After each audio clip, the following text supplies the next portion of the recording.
Lámina 1. La exposición de hoy corresponde a la farmacovigilancia. Es un complemento del tema anterior, reacciones adversas medicamentosas. Acá pueden ver los objetivos del tema.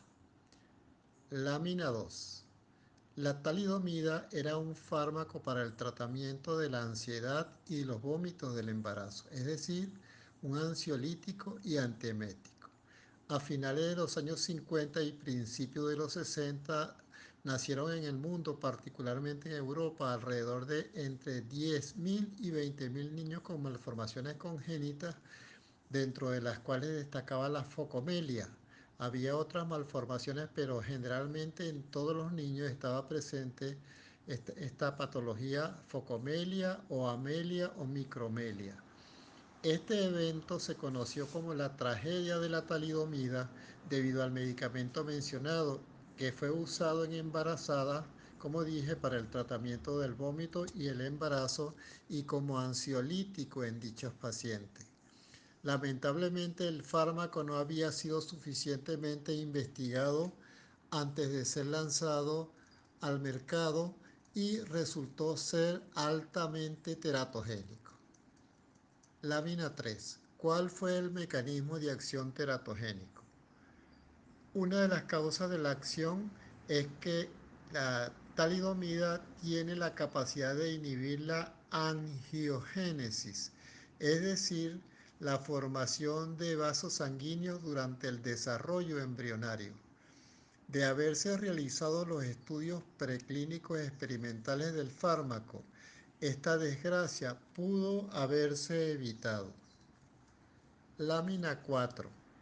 ¿Qué lección dejó la tragedia de la talidomida?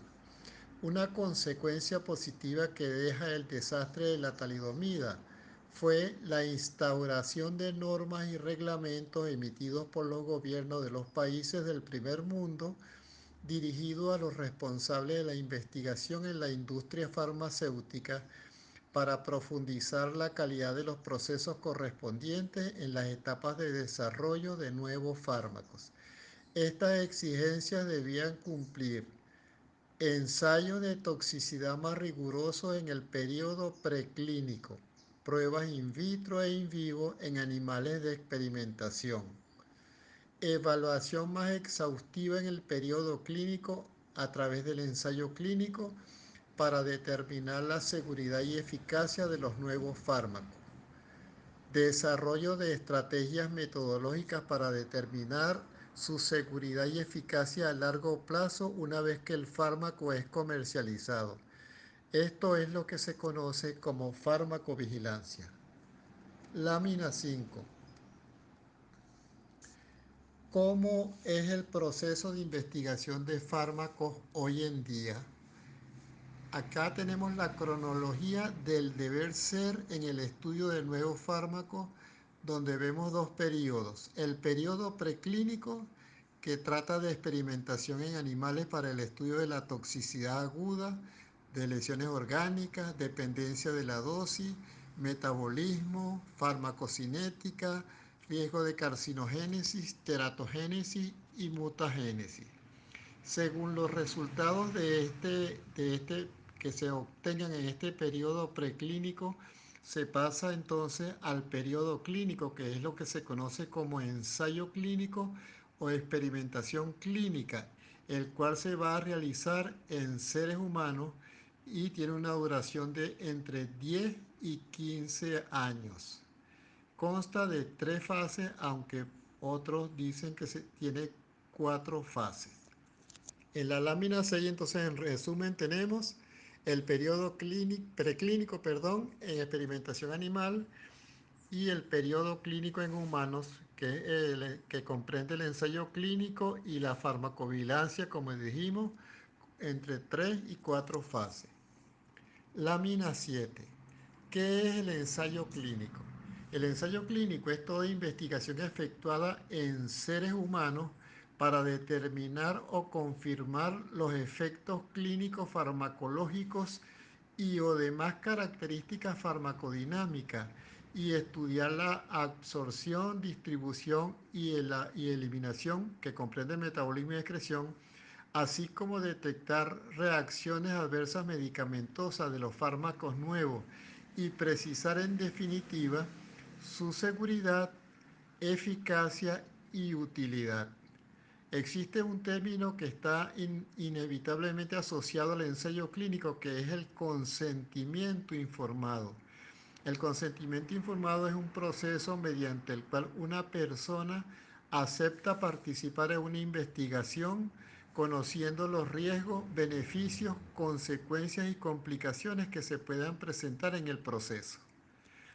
Volviendo al ensayo clínico, consta de 3 o 4 fases, como hemos dicho. La primera fase es la detección precoz de toxicidad, se realiza en voluntarios sanos y, repito, vamos a determinar la seguridad del fármaco. La segunda fase se realiza ya en pacientes y es para evaluar la respuesta de la enfermedad específica a ese fármaco. Es la determinación de la eficacia en esa segunda fase.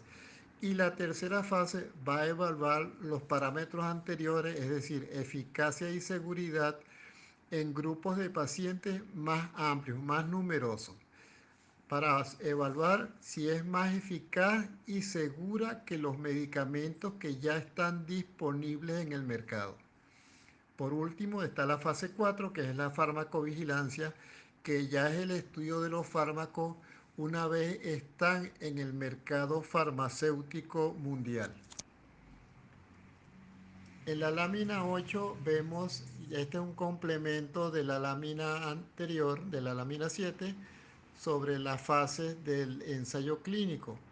Hay un periodo previo, como podemos ver, de experimentación animal, como dijimos, y luego las 3 fases que acá se denominan etapas, y luego viene la etapa o fase 4, que es la farmacovigilancia.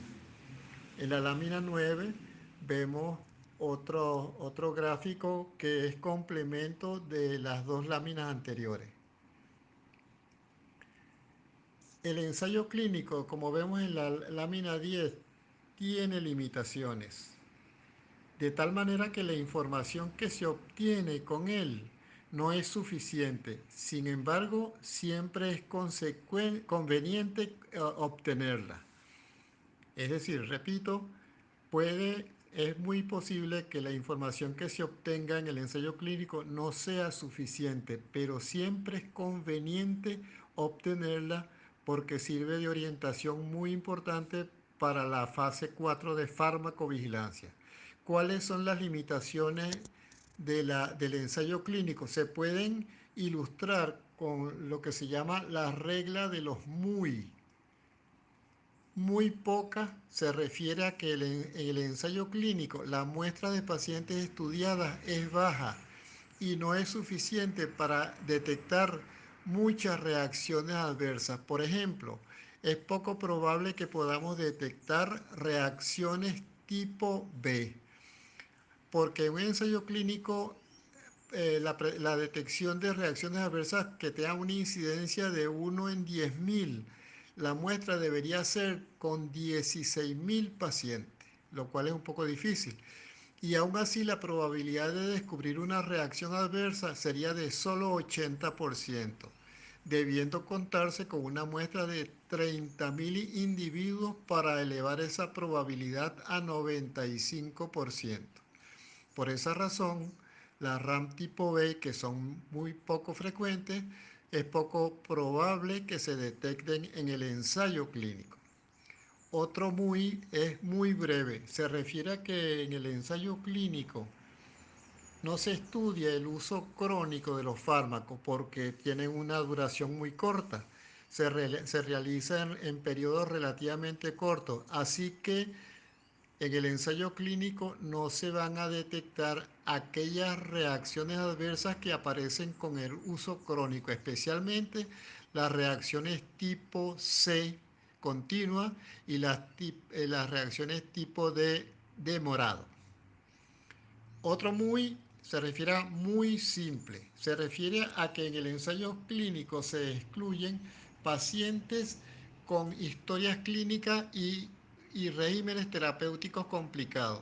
Es decir, solo se admiten pacientes con la enfermedad en una etapa determinada y, y no se admiten pacientes que estén complicados o que reciban una cantidad importante de fármacos. Por eso se dice que es muy simple. Por lo tanto, la información que se obtiene en el ensayo clínico no es completa.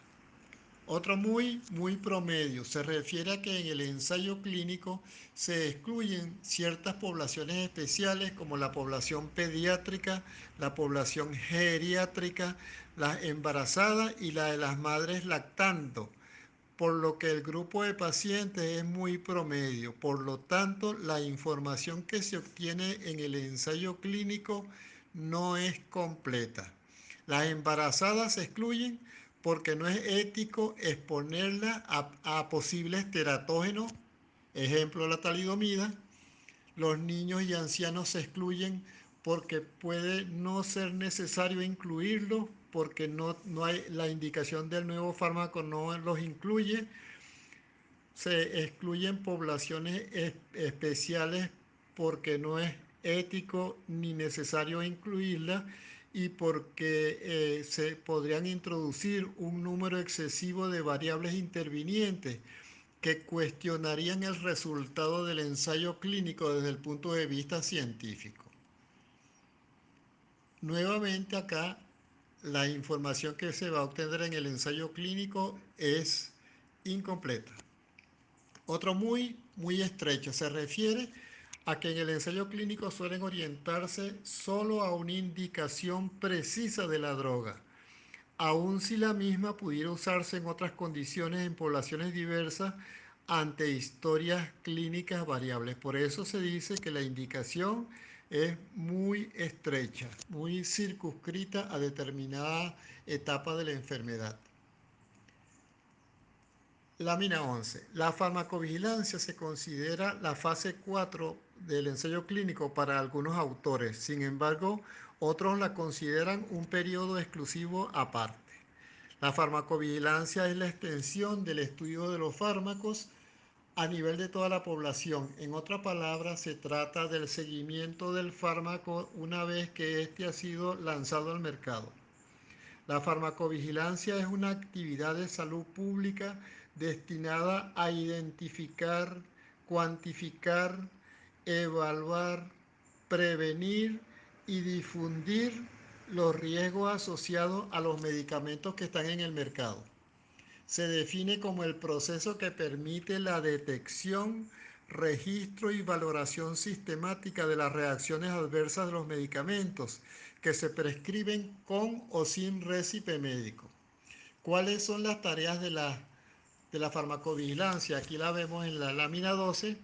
En esta fase se intentan descubrir aquellas características de los fármacos que no fueron detectadas en el ensayo clínico. Por ejemplo, determinar la toxicidad previamente insospechada u oculta.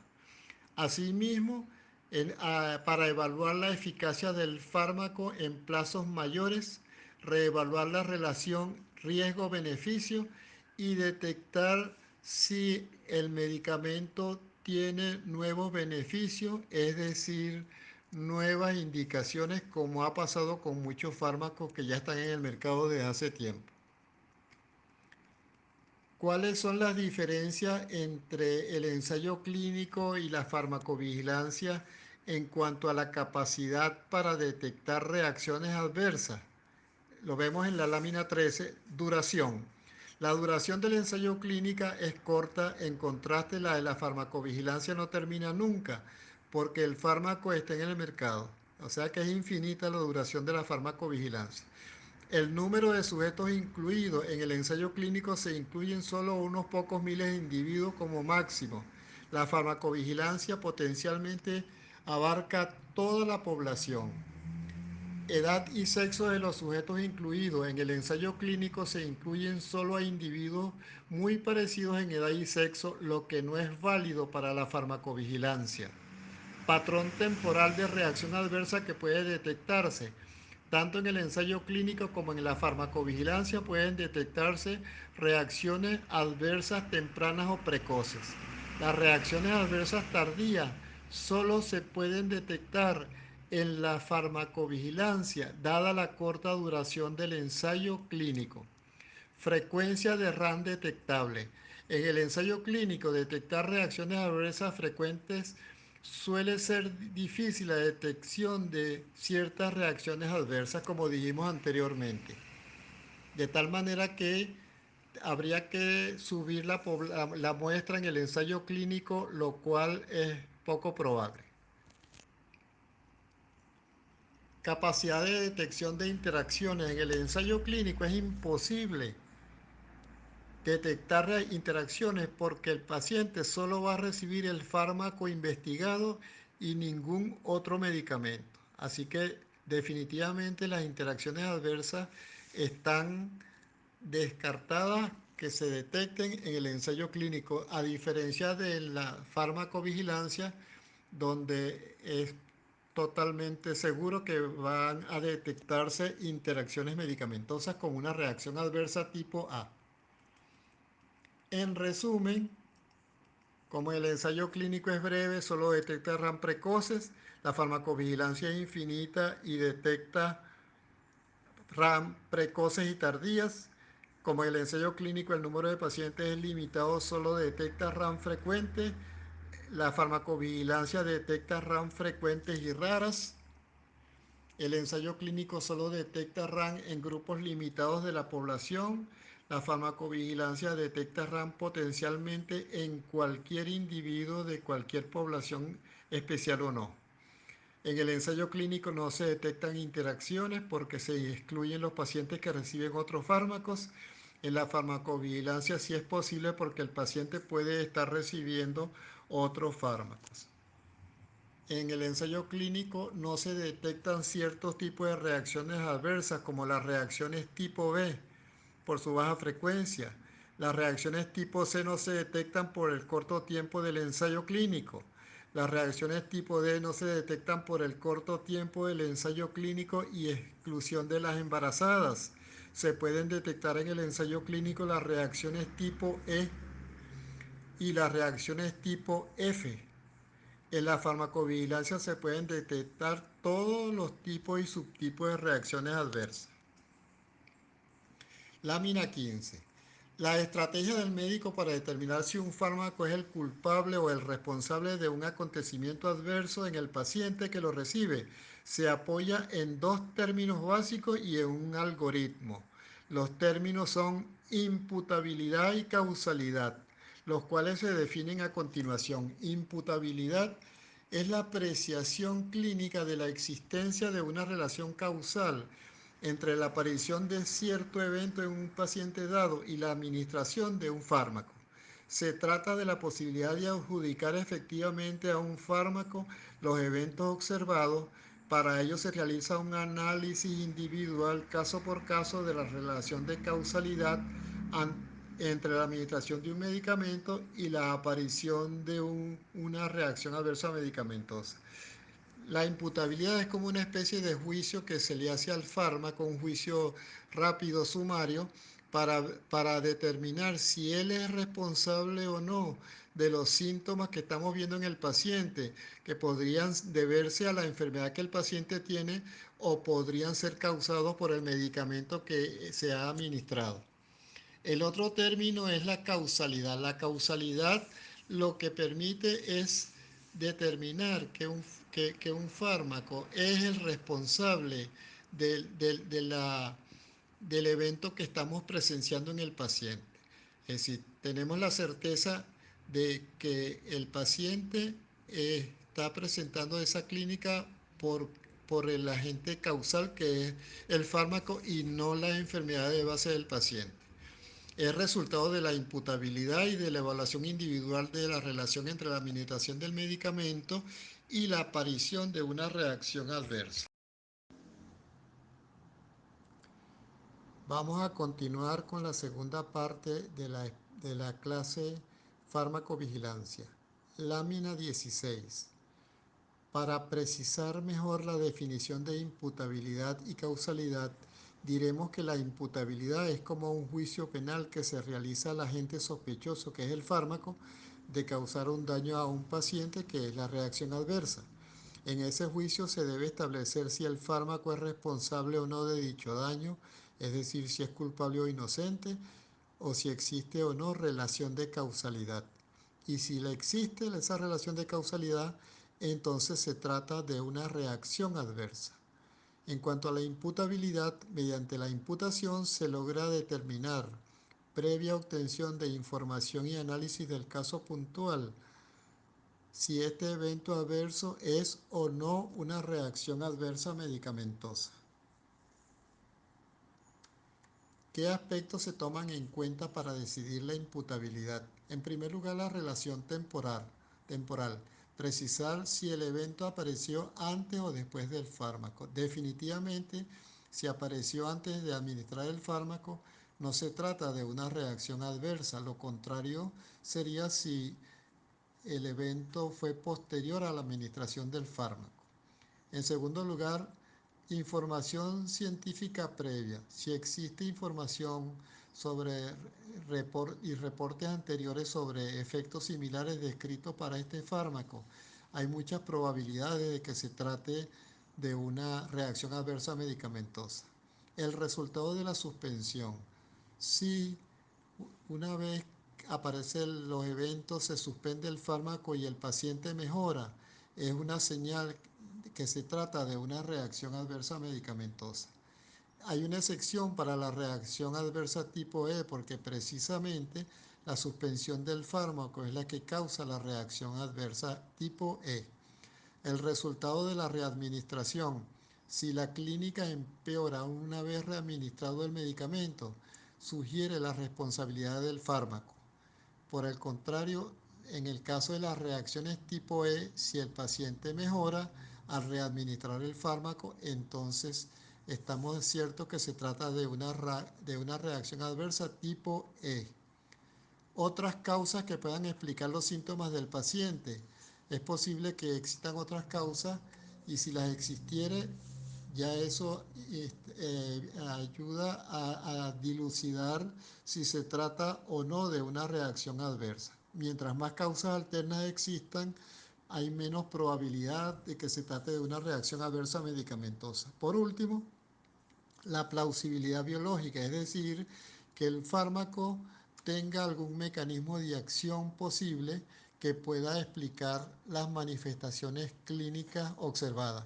Si existe esa plausibilidad biológica, entonces es muy probable que el evento se trate de una reacción adversa medicamentosa.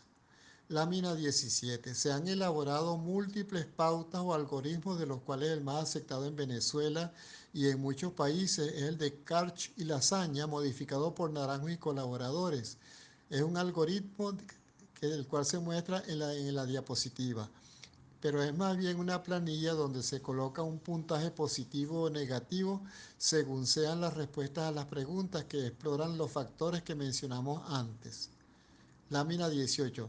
Luego se obtiene un resultado según el puntaje final que se obtenga en la planilla anterior, con rangos entre 9 puntos para una RAM probada, es decir, una RAM segura, y 0 puntos para una RAM dudosa. Lámina 19. Notificación. La notificación es la comunicación de la sospecha de reacción adversa medicamentosa a una unidad de farmacovigilancia, en la cual se describe una reacción adversa de un paciente que está tomando uno o varios medicamentos.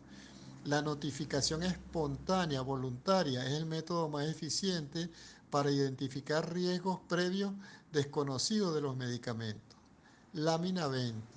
No obstante el ser voluntaria o espontánea, la notificación de reacciones adversas en Venezuela es obligatoria para los médicos y para el personal de la salud por la ley del medicamento. Así que se deben reportar o notificar las reacciones adversas o los eventos adversos que se estén presenciando de un fármaco a las autoridades competentes. Acá en la lámina 21 podemos ver la tarjeta amarilla, que es la forma en la cual se hacen los reportes de reacciones adversas. En esta tarjeta se incluyen una serie de preguntas y datos sobre los aspectos que se mencionaron ya antes para establecer la causalidad. Esta tarjeta amarilla debe estar en todos los establecimientos médicos asistenciales del país. Una vez llena, se envía al Centro Nacional de Vigilancia Farmacológica, CENAVIF, en el Instituto Nacional de Higiene Rafael Rangel, en la ciudad universitaria de la Universidad Central de Venezuela, Caracas. Es todo, hasta luego, amigos.